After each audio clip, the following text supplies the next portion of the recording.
हाँ, अभी एक मेरे पास केस आया था। केस न्यूज़ीलैंड में एक फैमिली रहती थी।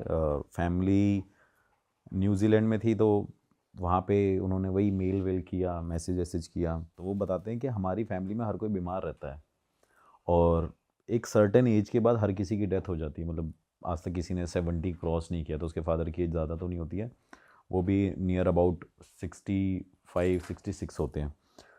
तो ये उनकी बैक हिस्ट्री है जिसमें आज तक ऐसा हुआ है कि इस टाइम पे जाके डेथ हुई है। मैंने कहा कि फिर इसमें मैं क्या कर सकता हूँ, मतलब इसमें मेरी आपको क्या हेल्प चाहिए।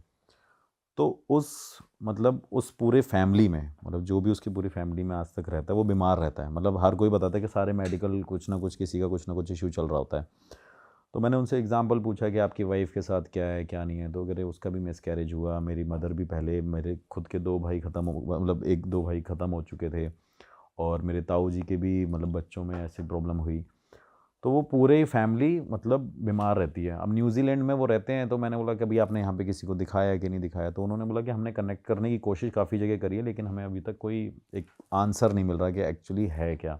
ये सारी चीज़ें जब पता चलती हैं तो मैं उनको बोलता हूँ कि और क्या प्रॉब्लम है। तो सबसे बड़ी बात ये है कि भाई उनके घर में जो बच्चे रहते हैं, जो स्टार्टिंग में मतलब 2 3 साल तक तो बच्चे ठीक रहते हैं, 4 5 साल की एज के बाद उन बच्चों के साथ कुछ ना कुछ प्रॉब्लम होने लग जाती है। कुछ ना कुछ मेडिकल इशू होता है, या वो बच्चे बोल नहीं पाते जो थोड़ा सा बड़े हो जाते हैं। पहले वो बोल रहे हैं लेकिन आगे जाके वो बोलते नहीं हैं। तो कई बार इसको मतलब मेरे पॉइंट ऑफ व्यू से हम ग्रह दशा से भी मतलब देख लेते हैं कि हमें लगता है कि शायद कुछ ग्रह दशा का खेल होगा, ये सारी चीज़ें होंगी। तो पता चलता है कि वो कहता है भैया मैंने सब कुछ टेस्ट करा लिया है, अब ऐसा कुछ नहीं है। अब हमारे ऊपर कुछ ऐसा है, किसी ने ऐसा कुछ कराया हुआ है जिस वजह से हमारे घर के बच्चों की ये हालत है। तो मैंने कहा आप किस कंडीशन से वो कर रहे हो। तो उस बंदे का तो लीवर ख़राब है, उसके सर पे बाल नहीं है, जॉब नहीं कर पा रहा है, एक पैर कट चुका है उसका, पता नहीं कहाँ पे, कहीं कुछ खेल रहा था या कुछ कर रहा था, मेरे को याद नहीं एग्जैक्ट। तो उसका पैर में कुछ इंजरी हो गई थी, तो उसने अपने पैर को, वहाँ पे उसका पैर कट गया। तो वो बंदा कह रहा है कि मेरे पास अब ये ऑप्शन है कि मैं अपने बच्चों को या तो ठीक कर दूं, और अगर ठीक नहीं कर पाया तो मैं मर जाऊं। तो मैंने उनसे पूछा कि आपके बच्चे क्या, मतलब ऐसे क्या बिहेव करते हैं आपके साथ। तो कहते हैं एक बच्चा था हमारा, वो शुरू में बोलता था, उसने बोलना बंद कर दिया, और वो भी ऐसे करता है मतलब कंसंट्रेशन ही नहीं करता किसी भी तरफ। हम बुलाते हैं तो हमारी सुनता नहीं है, और हर बार हमें घर के बाहर ले जाके कोई ना कोई पेड़ दिखाता रहता है, वो देखो, वो देखो, वो देखो। तो मैंने बोला दूसरे बच्चे के साथ क्या है। दूसरा बच्चा मेडिकल इशू वही हो रखा है उसका, मतलब बच्चे के कुछ हार्ट में प्रॉब्लम है शुरू से ही, जब से पैदा हुआ है। फिर उसके बाद पता चलता है, फिर वो थोड़ी देर बाद बताता है, मतलब जब इंडिया का अपना बताता है जहाँ पे वो रहता है, वहाँ बताता है भाई कि उसकी फैमिली में जितनी भी लेडीज़ रही हैं, मतलब उससे पहले उसकी मदर साइड के में, आज तक उनमें से कोई भी प्रेग्नेंट नहीं हो पाया था। और ये बस मेरी एक मदर है जो प्रेग्नेंट हुई, और जिस वजह से मैं पैदा हुआ। लेकिन इससे पहले जितनी भी मेरी मदर की सिस्टर हैं, कोई प्रेग्नेंट नहीं है, सबका जीवन ऐसे ही चला गया। तो मैंने कहा आप ये, तो आपकी मदर के साथ ऐसा क्यों है। तो वो कह रही कि मेरी मदर स्पिरिचुअल थी, मेरी मदर किसी के पास जाती थी, उस टाइम पे लोग होते भी थे, तो वो हमारे साथ तो हुआ, लेकिन उस चीज़ का असर अब हमारे साथ इस तरीके से कि हमारे बच्चों की आगे जाके पीढ़ी खराब हो गई है, एक वंश। तरह से फैमिली कर्स मान लो। हाँ, वो कर्स हो गया है, वंश नहीं आगे बढ़ेगा। भाई मैं क्या करूँगा, मैं मर जाता हूँ, मैं अपनी वाइफ को बोलूँ, मेरी वाइफ कहती है कि अ, हमने मतलब ये हमारा गलत डिसीज़न है, शायद हम दोनों ने शादी कर ली, इस वजह से ये सारी चीज़ें हो रही हैं। तो बहुत सारा डिस्कशन होता है उनके बीच में, बहुत सारी चीज़ें चल रही होती हैं। फिर वो मेरे को सारा बताता है कि भाई मेरी वाइफ आज के टाइम पे मेरे को बोलती है कि तेरे साथ शादी करके मैंने ऐसे किया। मैं अपनी वाइफ को ब्लेम करता हूँ कि तेरे साथ शादी करने के बाद ऐसा हो रहा है। तो वो कह रहा है कि भाई मेरी मदर साइड में ऐसी चीज़ें थी, तो तेरे को सब कुछ पता था, उसके बाद तूने मेरे से शादी करी है, और अब ये हमारे बच्चों के साथ हो रहा है, तो इसमें हम क्या कर सकते हैं। फिर थोड़े टाइम बाद भाई उनके बच्चों के साथ क्या होता है कि बच्चा स्कूल जाता है, स्कूल में जाने के बाद जिसका मेडिकल, जिसका हार्ट में प्रॉब्लम रहती है, वो बच्चा जाके किसी बच्चे की आंखों में मतलब ऐसे नोच लेता है। मतलब एक एक होता ही है, बच्चे लड़ाई करते हैं, छोटे बच्चे करते ही हैं। तो वहाँ से कुछ कंप्लेंट आती है कि आपके बच्चे ने ऐसे ऐसे सारी चीज़ें करी है। तो वो बच्चा फिर आता है, घर पे रहता है, 2-4 दिन नॉर्मल रहता है। उसके बाद वो क्या करता है, अपने दूसरे वाले भाई को ही क्या कहते हैं, धक्का दे देता है, कभी कभी कुछ ना कुछ नॉर्मल बिहेव करता रहता है।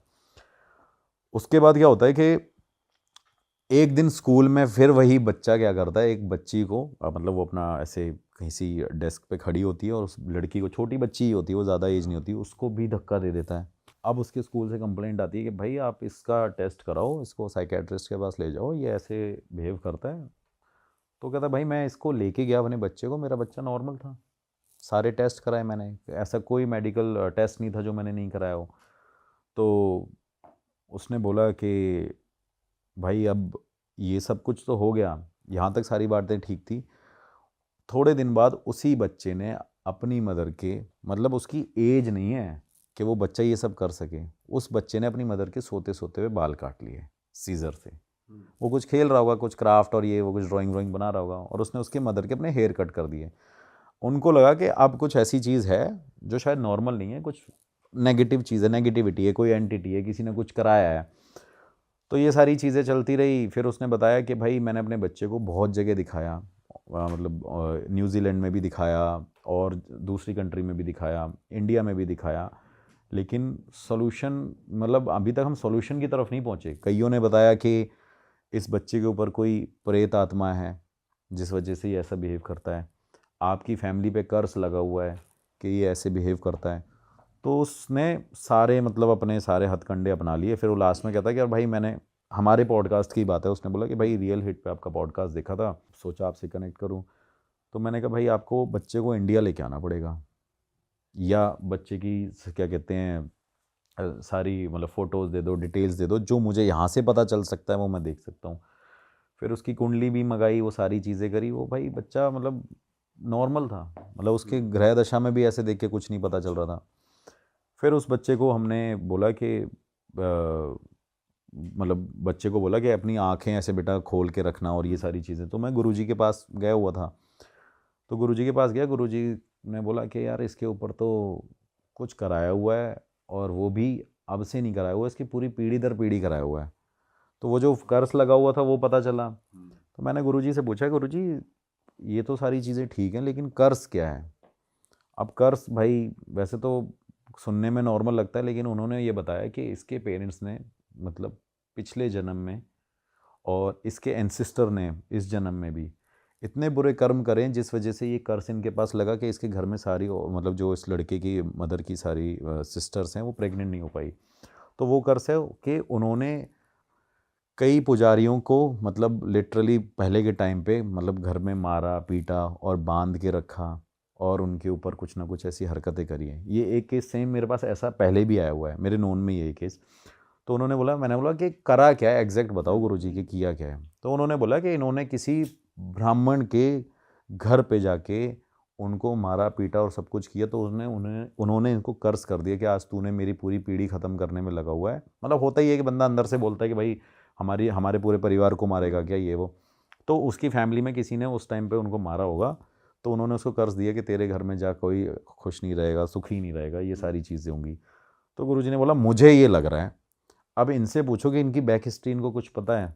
फिर मैंने उस बंदे को कनेक्ट किया दोबारा फ़ोन पे। मैंने कहा यार ऐसा ऐसा कभी कुछ तुम्हारी फैमिली में हुआ है, कुछ मंदिर से रिलेटेड या किसी पंडित से रिलेटेड? तो वो एग्री भी करता है कि मेरे जो दादा के दादा थे उन्होंने क्या किया, क्या कहते हैं, अपनी एक राइस मिल स्टार्ट करनी थी, जिस वजह से उनको वो जगह चाहिए थी और वहाँ पे एक टेम्पल था। तो उन पंडितों ने मेरे दादा दादा को कुछ बोल दिया था, तो हमारे मतलब जो जो परदादा दादा थे उनकी इंसल्ट हुई, तो उन्होंने मिल के, सारे लेबरों ने मिल के उनको मारा था, जिस वजह से उस ब्राह्मण का उस पे मर्डर करा था या मारपीट करी? मतलब मारा ही था, वही मर्डर ही कह लो। तो जिस वजह से उसकी वाइफ ने और उनके लोगों ने उनको कर्ज दिया कि भाई ये तेरा खानदान और तेरी पीढ़ी ऐसी रहेगी। फिर उसको इतना नहीं पता था, लेकिन उसने इतना बताया कि भाई ऐसे ऐसे हमें प्रॉपर्टी चाहिए थी, और जिस वजह से उन्होंने हमारा झगड़ा हुआ था। तो उससे ये कंफर्म हो गया, गुरुजी ने बोला कि हाँ ये सारी चीज़ें तो हुई हैं कम से कम। तो जब ये पता चलता है, मैंने पूछा गुरुजी से कि करना क्या है, कैसे करना है।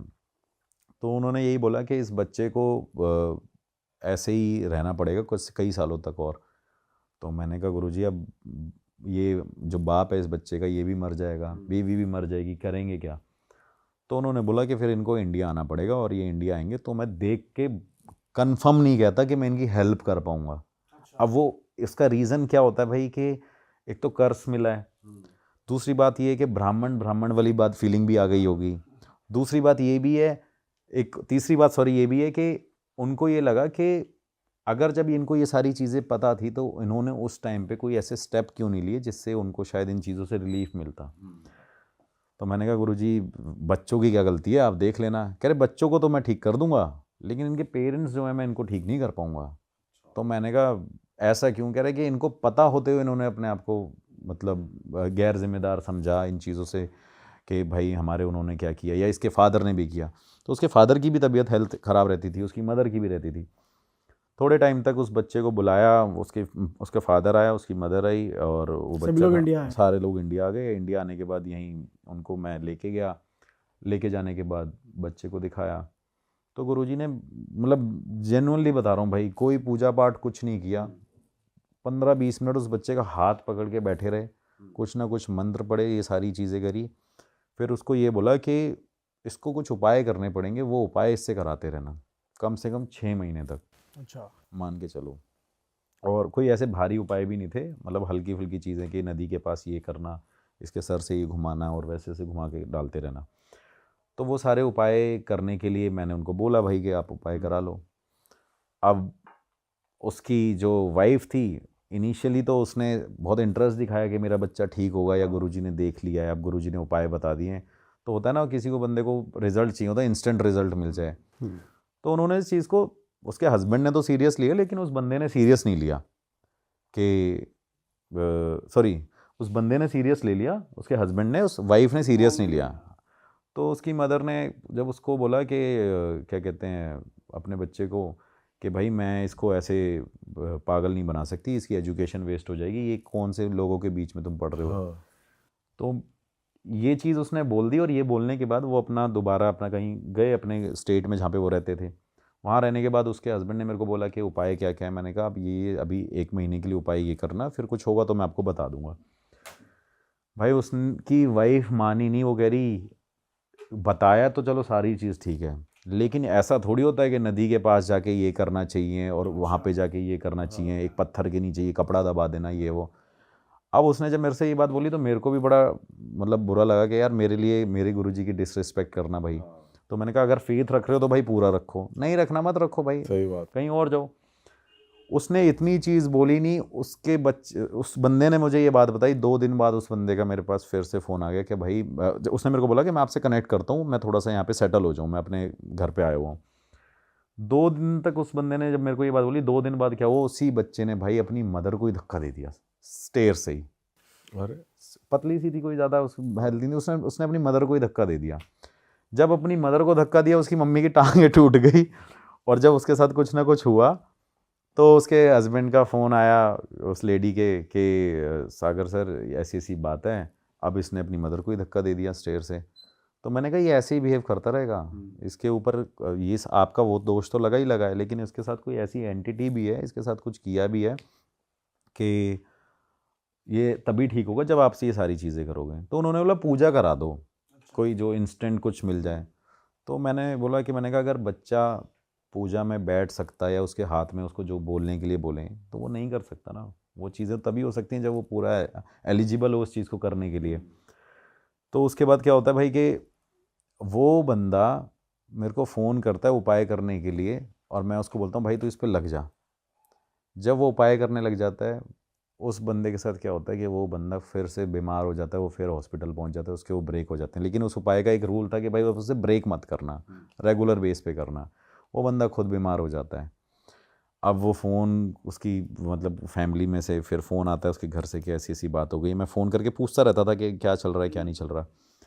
तो मैंने उससे पूछा कि अब क्या क्या स्टोरी है, क्या चल रहा है। तो मेरे से कहते हैं कि अरे वो तो खुद ही बीमार हो गए, वो हॉस्पिटल में चलेंगे। मैंने कहा तो उसके उपाय कोई और कर लेता उसकी जगह फैमिली मेम्बर में से।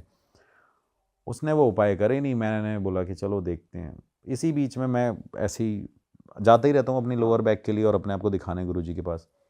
मैं उनके पास जाता हूँ, वो मेरे से कहते हैं और वो बच्चा ठीक है अब। मैंने कहा गुरुजी वो तो मेरे भी दिमाग से निकल गया। मैंने कहा वो बच्चे के फादर भी बीमार हो गए। तो उन्होंने बोला वो शैतान उसको छोड़ेगी ही नहीं, मतलब ऐसे बोला, वो शैतान उसको छोड़ेगी ही नहीं। तो मैंने बोला वो शैतान, कह रहे कुछ ऐसी शक्ति है जो उसके साथ लगी हुई है, जो उससे उनको चीज़ें करने नहीं देगी। फिर भाई उसके पेरेंट्स को मैं फ़ोन करता हूँ, मैं कहता हूँ भाई साहब अपने बच्चे को ठीक कर लो और मान जाओ, आपका बच्चा ठीक हो जाएगा, आप मुझे पैसे मत देना। मैंने ये भी कंडीशन रखी, मैंने ये नहीं बोला मुझे पैसे चाहिए, मैंने उनसे ये बोला था जब मेरे साथ जा रहे थे तो मेरे को एक्सपेंस आप कर रहे थे, मैंने कोई भाई पैसों की कंडीशन नहीं रखी, बच्चे का केस था। जब मैंने उसको ये बोला, मैंने कहा शुरू में पैसे मत देना, लेकिन हाँ आपका बच्चा ठीक हो जाए तो पैसे दोगे, तो मेरे कहने से इतना उपाय कर लो, अगर आपके उपाय वेस्ट जाएंगे 30-40-50 हज़ार रुपये खर्चा होगा, वो मेरे से ले लेना अगर आपका वेस्ट जाए तो वो बंदा बड़ा मतलब ऐसे कहता है ये बात मतलब ठोक पीट के बोल रहे हैं भाई, तो कर ही लेते हैं। फिर वो दोबारा उस पर लगते हैं, सारी चीज़ें करते हैं। लगने के बाद भाई मैं उनको बोलता हूँ कि एक दिन गुरुजी के पास ज़रूर मिलने चले जाना और बच्चे को दिखा देना। तो वो न्यूजीलैंड से यहाँ फिर आ ही गए थे क्या हाँ हमेशा के लिए? हाँ काफ़ी टाइम तक यहीं पे ही थे वो, अच्छा। मतलब 3-4 महीने तो उनको हो ही गए थे। तो उसके बाद क्या हुआ भाई कि मैंने उनको बोला गुरुजी के पास चले जाना, अब उन्होंने मुझे बताया नहीं और वो डायरेक्ट गुरुजी के पास पहुंच गए, क्योंकि होता है ना बंदों को ले जाता हूँ, लोग क्या करते हैं लोकेशन सेंड कर लेते हैं, फिर जाके डायरेक्ट करते हैं। तो कई बार ऐसा भी होता है गुरुजी ने चलो उनसे मिल लिया, लेकिन गुरुजी वापस भेज देते हैं। कई लोग मुझे ये बोलते हैं कि भाई मुझे लोकेशन दे दो, तो गुरुजी बोलते हैं भाई वो है ही नहीं तो मैं मिलूंगा ही नहीं आपसे, सीधी सी बात है। तो वो बच्चे के पास जाते हैं, आप बिलीव नहीं करोगे, वो बच्चा वहाँ पे थोड़ा सा कुछ बोलता है, मतलब एक थोड़ी सी आवाज़ उसकी वहाँ निकलती है। तो जब निकलती है तो उसके पेरेंट्स बड़े शॉक्ड हो जाते हैं कि गुरुजी ने ऐसा क्या कर दिया या क्या चीज़ें हो गई हैं जिस वजह से ये बच्चा बोलने लग गया है। तो गुरुजी ने बोला कि देखो आप बीमार तो रहोगे, आपको उसको इतनी जल्दी कोई टाल नहीं सकता, लेकिन इस बच्चे के जीवन को बचाने के लिए आपको इसको इंडिया में रखना पड़ेगा और आपके पास सिर्फ यही ऑप्शन है, आप इस बच्चे को बाहर नहीं ले जा सकते, अगर आप बाहर ले जाओगे ये परेशान रहेगा, और इसको यहीं रखो, यहीं इसको यहीं का इन्वायरमेंट दो और इसको पूजा पाठ कराते रहो, मंदिर में ले जाते रहो, ये जो भी उन्होंने उपाय बताए थे ये करते रहो। अब वही वाइफ फिर अड़ गई कि भाई हमने बड़ी मुश्किल से पीआर लिया, हम सिटीज़न बने हैं, हम जाके वही जो भी चीज़ें कि हम वैसे कैसे कर लें। भाई वो लिटरली इतनी बात जब गुरुजी ने बोली, वो लेडी वहाँ से उठ के चली गई। ये बात मुझे उसका हस्बैंड ही बता रहा है, क्योंकि मैं तो था नहीं, वो चले गए थे डायरेक्ट वहाँ पे। तो वो लेडी वहाँ से उठ के चली गई है, वो बंदी अपने हस्बैंड और बच्चे को छोड़ के चली गई कि भाई मैं अपनी कंट्री को नहीं छोड़ सकती, मैंने बड़ी मुश्किल से ये अर्न किया। होता है भाई, ऑब्वियस सी बात है, कोई बंदा इंडिया से जा रहा है इतना स्ट्रगल करके, लेकिन जब वो बंदी वहाँ पे जाती है, वो वहाँ जाने के बाद भी परेशान ही रहती है। अब उसके साथ क्या हो रहा है कि वो वहाँ पे रह रही है, उसका एक बच्चे को जो जो उसका दूसरा बेटा था, उस बच्चे को लेके वहाँ पे पहुँच गई कि चल मैं इसको साथ ले जाऊँगी। अब जाके वो बच्चा उसको परेशान कर रहा है। तो उनको ये बोला गया था कि आप एक काम करना, गुरुजी ने उसको ये भी बोला कि आप एक काम करना, एक मंदिर का कहीं पैसा दे देना, दान कर देना। मैं ये नहीं कहता यहाँ करो, जहाँ आपका मन करे, जहाँ आप रहते हो, जहाँ आपकी पीढ़ी रही है, वहाँ पे आप दान करो, ये सारी चीज़ें करो, एक मंदिर छोटा सा बनवा दो माता के नाम का, और ऐसी ऐसी चीज़ें हैं। और ब्राह्मण को जो आपने कष्ट पहुँचाया है उसके लिए आपको इलाहाबाद जाना पड़े, मतलब इलाहाबाद बोला था उन्होंने कि इलाहाबाद जाना पड़ेगा, वहाँ पे जाके ये पूजा करा लेना छोटी छोटी, और उसके बाद आप दान पुण्य जितना कर सको उतना करना, तभी आपकी ये चीज़ें कम हो सकती हैं, लेकिन पूरी तरीके से ख़त्म नहीं हो सकती हैं। फिर वो बच्चा जब गुरुजी के सामने बोल तो गया था, थोड़ा बहुत बोला, उसकी फैमिली उसको लेके चली गई। अब उस लड़की को, लेडी को लगा ये तो भाई ये सब कुछ छुड़वा देगा। फिर धीरे धीरे भाई वो बच्चा बोलने भी लग गया और बिल्कुल मतलब फिट हो गया। फिर मैंने बोला भाई अब पैसे दो मेरे को मैंने कहा आप पैसे दो भाई, अब मत करना मेरे, आप पैसे में कोई मत खा लेना। फिर वो बंदा आया भी, उसने मेरे को हेल्प भी करी, मतलब कह रहा भाई मैं तो वैसे भी आपकी कंडीशन देखी थी और आपने इतना सब कुछ किया, तो मैं तो वैसे ही चाहता था कि यार आप सारी चीज़ें करो। बच्चा ही रहता है। हाँ बच्चा और भाई उसके पेरेंट, मतलब लाइक उसके फादर यहीं रहते हैं, मदर और वो दूसरा वो वहीं रहने लग गए न्यूजीलैंड में। लेकिन क्या है, वो बीच में जब वहाँ परेशान हुई, आई तो है कई बार, लेकिन उसका अभी तक वो बंदी ऐसी है कि वो स्टेबल ही नहीं हो पा रही है। वो कहती है मैं अपना देश नहीं छोड़ सकती हूँ, क्योंकि कईयों के लिए ऐसा है भाई कि वहाँ जाके भाई इंडिया ही नहीं समझ आता लोगों को, और हम जैसे को इंडिया के अलावा कुछ समझ ही नहीं आता। बिल्कुल सही बात कह रहे हो। और एंटिटी ने भी उसके बाद परेशान नहीं किया था, जो एंटिटी वो कैसे आई थी वैसे एंटिटी उसके ऊपर? भाई वो एक तो मैंने आपको बताया कि एक तो पिछले जन्म का सारी चीज़ें, ठीक है, वो तो फैमिली कर्ज था। फिर इस टाइम पे भी इन्होंने क्या कहते हैं अपने टेम्पल में ये सारी चीज़ें करी। एंटिटी का, सॉरी मैंने ये पार्ट भी भूल गया। एंटिटी का भाई ये था कि जो उसकी क्या कहते हैं जो लड़की की मदर की सिस्टर थी ना, हाँ वो उन्होंने उसके ऊपर सब कुछ करवाया हुआ था, सबने मतलब सबने मिलके या एक ने कह लो, क्योंकि उसका उसकी सिस्टर का एक ही मतलब उसकी सिस्टर के ही बच्चे हुए थे, बाकी किसी के बच्चे हुए नहीं। तो उनको जेलेसी फैक्टर ये रहा कि भाई अच्छा। हम सारे क्या कहते हैं, कभी हमारी कोई औलाद नहीं हुई, तो ये कैसे खुश है।